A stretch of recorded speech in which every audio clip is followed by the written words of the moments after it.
What up, guys? What if I told you the Jets end up taking a quarterback in the top 10? What's up, Jet fans? I'm Julian Lacasso, joined by my co-host, Nick Perry, and this is the Gang Green Report. Welcome back to another edition of Mock Draft Monday, where we build the future of the New York Jets one pick at a time. In today's mock, we are going to be flipping the script, buying into the hype surrounding the New York Jets potentially taking a quarterback at 7. This is smoke and mirrors season, so there's a lot of rumors going around. We've been hearing it for months and months on end. The Jets are potentially looking in the quarterback market at number 7. We've heard Jackson Dart.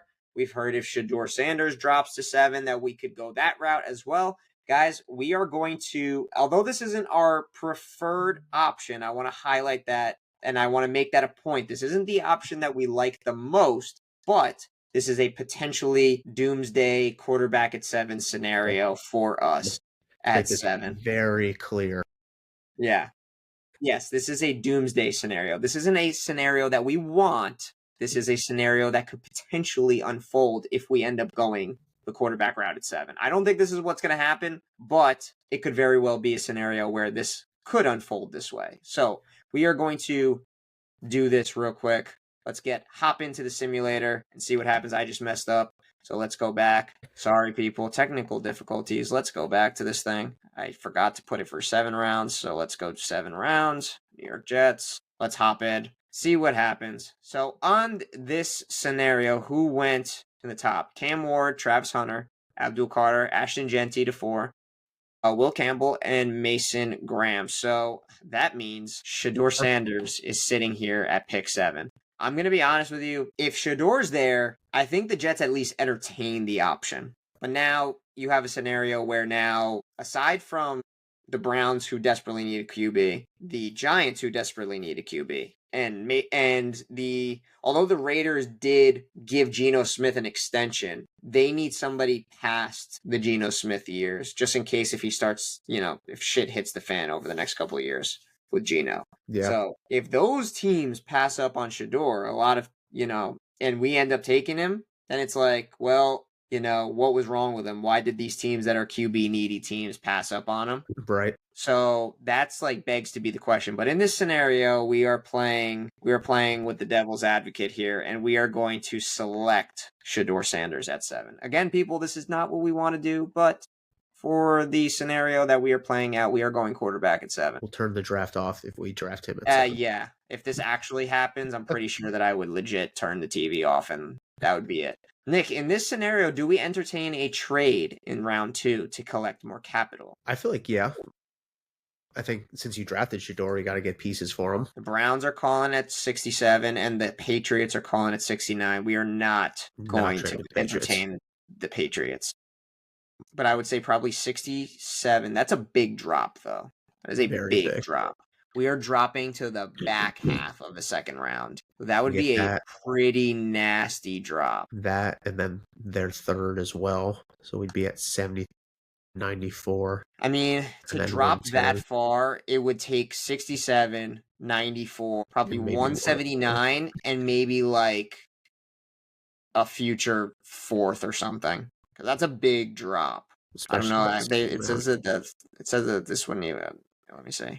We actually have, probably all of that for this. That'll work. I mean, you're getting capital for next year. You're getting a ton of capital for this year. The only problem is now we're dropping pretty significantly far to where we're losing some pretty big players.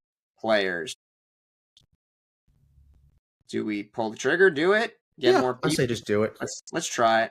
They accept. Worst case scenario, we come back next year. We'll make this exact mock draft. We'll do it again.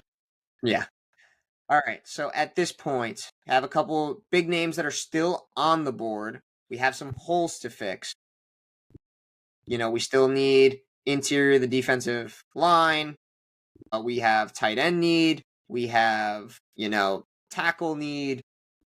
We're picking 2 picks together from the looks of it. So the 67 and 73 are not that far apart. We could very well get 2 impactful players in this position. Yeah. Shamar Turner, Omar Norman-Lott, and CJ West are 3 guys that I like at the interior defensive line that are there. Elijah Arroyo's not my cup of tea at the tight end position. I feel like we could definitely get somebody like at pick 94 or even in the round 4. But the interior guys right now are standing out at me. I don't know how good Shamar Turner is. I did not do a lot of intel on him.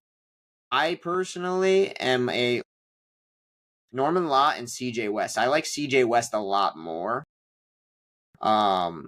He's probably a guy that I think is like would be my ideal pick at this position. He has a Yeah. really good run defense grade. Pass rush win rate is really good. Run stop rate is very, very good. Played that A-B gap. So he would be the guy that you would put as your 1 to 3 technique next to Quinnen Williams. That would be my guy that I would target. Omar Norman Lott is going to be a little bit different. He played all over the line, but he's not really going to be your run stuffer that complements him that well.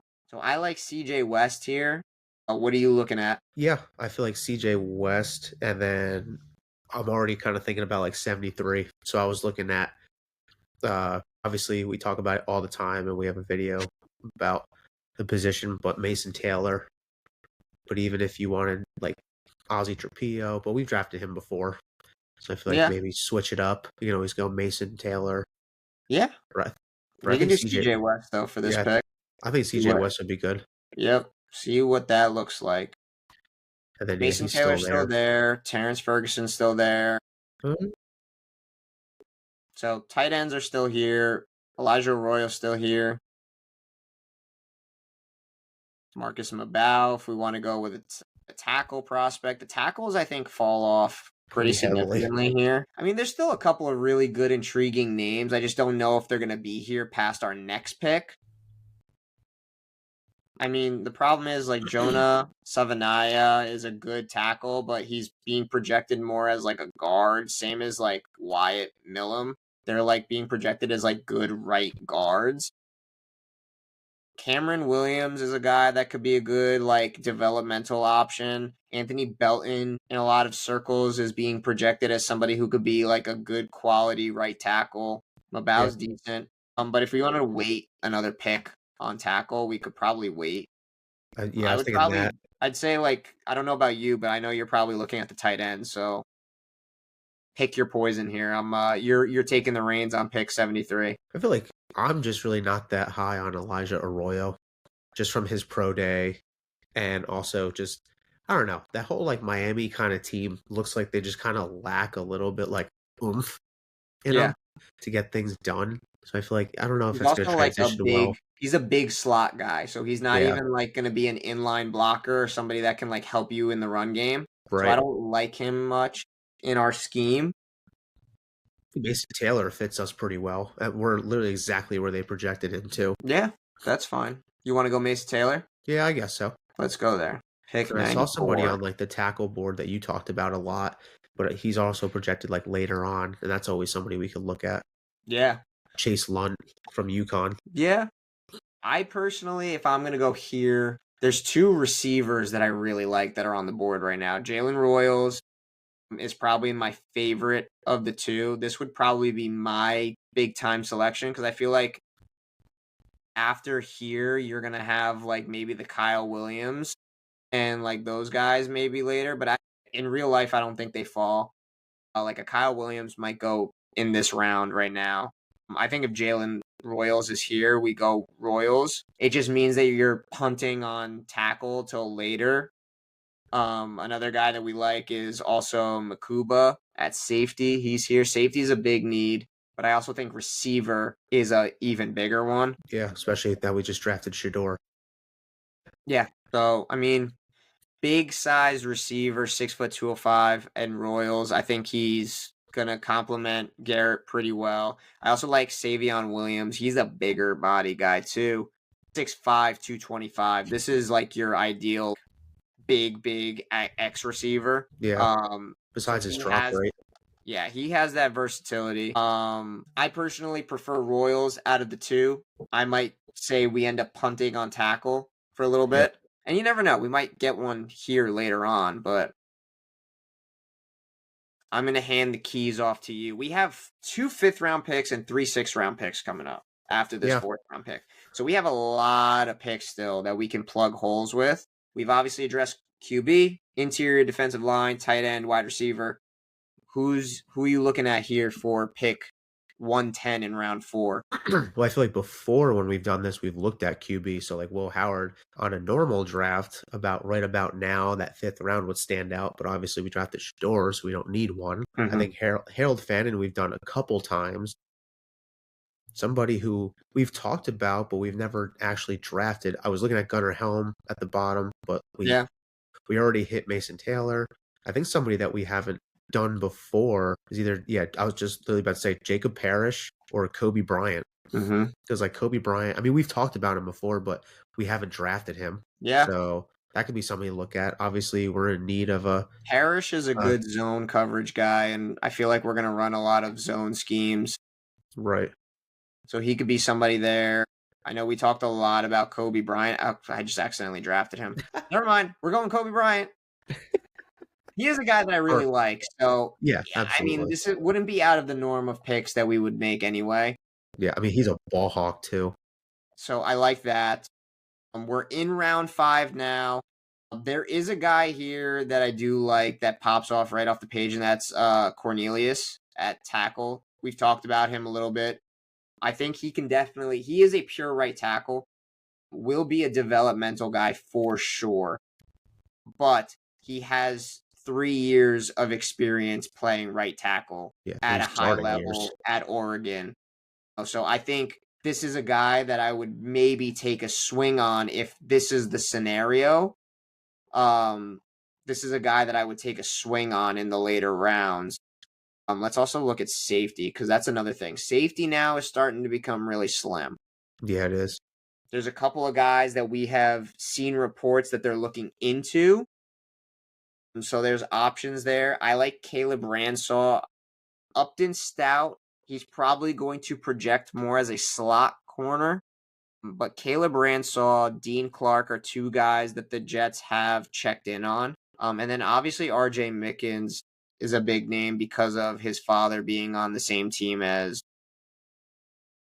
our new head coach. So that's a name that could pop off. I mean, for me, I like Cornelius here because I think tackle is a more pressing need. I also think, actually, that's not even true. Safety is a bigger need, but the safety position right now is a bit slim, and it would just be too much of a reach at this point. We could go get like Stout or Ransaw next round, or possibly even the round after. Yeah. So I think Cornelius would be great, especially in here. This is kind of like where you draft those developmental guys anyway. Yep, for sure. Stout is still on the board. I also feel like King is still on the board. That's exactly what I was just about to say. I said, do we also think another like worst case scenario, like do we get rid of Quincy and not pay him? That is a big time trade scenario. Him. So I mean, like Kobe King would also be. I know it's a little bit later. It's a little bit of a prospect, but yeah, but this is around where he's labeled. Another guy that I like later, though, if we weren't to go linebacker, Danny Stutzman. I think we could probably get. He might be there. And even Jay Higgins. Those are 2 guys later on that we could look at if we're gonna punt on Kobe King. We picked him a good amount of times. So I don't know if we want to like do that. I think safety right now is like a bigger pressing need. Yeah. I would maybe go Ransaw here. I know it's a little bit of a stretch of a pick, but he's got amazing physical traits. I mean, he ran a killer combine, did really well, and he's like, although the numbers don't pop at you, the physical traits are there. And I think obviously with this coaching staff, we might be able to coach him up, and he could be somebody that could be that big-time threat for us in the middle of the field later on, especially because he's a bigger body guy. I mean, he's 6 feet tall, 196 pounds. Yeah. He tested with elite numbers, so I think this could be somebody we could take a swing on here. And like I said, Danny Stutzman is here. So if we really want linebacker, we could just go Danny Stutzman. Yeah, we could. I feel like, why even think about it? Yeah, why even think about it? All right, 2 more picks in the 6th round. At this point, we've mentioned it time and time again. This is where you kind of take swings on traits. So I'd say... And you could get like another... no, we don't need another. I was just about to say developmental receiver. I know we took Jalen Royals, but You always could. I mean, it never hurts to add one at the end, especially with our receiver room. Edge is a very sneaky need for us. We've Yeah, but talked there's about. nobody worth it at the edge position here. I mean, Fidel Diggs might be somebody, but he's like somebody I would maybe look for our last pick if we're gonna pick anybody. Jimmy Horn. Jimmy Horn's available. Ante Thornton Jr. is a burner. You know, he tested with elite numbers at the combine. 6'5", 215 pounds, and I believe he ran a very fast 40. I don't know the number off the top of my head, but I believe it was in the 6'3", 6'4" range. So he is a very fast 6'5". Again, could be a guy that we throw some traits on. Another guy that I know is a fan, Jimmy Horn Jr. and even Antoine Wells. Yeah. Antoine Wells did really well at Ole Miss. This was a guy that 2 seasons removed from 900-plus yards, had an injury in 2023, which is why he didn't play, and then he also got injured again this past year, which is why he didn't play the full season. So health is a big concern with him, but when he's on the field, he makes plays. He had nearly 1,000 yards his first year with Ole Miss, 6 touchdowns, had over 500 yards this past year before getting injured, had 6 touchdowns as well. It's just that middle year where he kind of had like really bad injury concerns. And then aside from that, like his drop percentage is pretty high. But another one is Ricky Williams. This is a guy who a lot of people love. Look at those last 2 years in terms of production alone. He only had 1,500 yards in 2023. And he had over 1,000 yards again this year and 11 touchdowns. This is a guy that could potentially be a late round swing. I don't even know if he's going to be in the later rounds, but draft him. Yeah. Hey, taking a swing on guys. Might as well. I'd go. Yeah. I feel like last pick, I mean, we got the linebacker, like took a swing on that. I mean, if you really want, we can go like, I know it's like slim pickings, but I feel like you can always go tackle again, just like another depth piece. Or just interior guys. I mean, we haven't really addressed any interior depth. Miles Frazier. Jake Majors, I think, is he's strictly a center. We don't need center. We brought in Myers. We have obviously Tippmann. We have what's his name in the center? Why am I slipping? Joe Tippmann. Frazier, Jackson Slater. Those are guys that are really, really good. I don't think they'll be here, but Slater's got flexibility. Miles Frazier is just like my favorite guy. He's my late round draft crush, mid round crush. I don't even think he's gonna be here, but in this scenario, he is. Either of those two, take your poison. I would take Miles Frazier. Boom. They're going to give us a terrible draft grade, but we're going to go with it. Guys, I want to reiterate again, this is not what we would do, but yeah, they gave us a D for They gave us a D for Shedeur. But guys, they gave us a D- for Ransall. They gave us a D for Ricky White, but that's because we took shots in the dark and took them earlier than they were supposed to. But they gave us a B overall. So they liked the Cornelius pick. They liked Jalen Royals. CJ West was a B+. Mason Taylor was a B-. So overall, they gave us a decent grade for a lot of guys. Danny Stutzman was a B-. Overall, guys, again, this is not something that we would do. But I think we still plug a lot of holes and a lot of needs. In this scenario, I guess this is a doomsday Justin Fields is not your guy type of scenario. Because obviously, we're picking a quarterback to potentially oversee him or surpass him. So I think that's obviously the biggest doomsday pick, I guess. That's the only reason you're thinking of picking a guy like Shedeur anyway, is because you don't think Justin Fields is going to cut it. Obviously, based on what we've heard from AG so far, is that he has all the confidence in the world in Justin Fields, and I'm personally one of those as well. But, guys, let us know what your thoughts are of this mock in the comments. Again, don't roast us. We've said it multiple times. This is not what we would do. But in the case of a quarterback being selected at 7, because of all the smoke and mirrors that we've seen so far, this could very well happen if we end up going with a quarterback. You never know. Crazier things have happened in the draft. But do you like our other picks? I'm going to say that. Do you like our other picks? Do you hate them? Would you go in a different route? Sound off in the comments below. Like the video if you haven't already. Subscribe if you're new. And as always, guys, go Jets.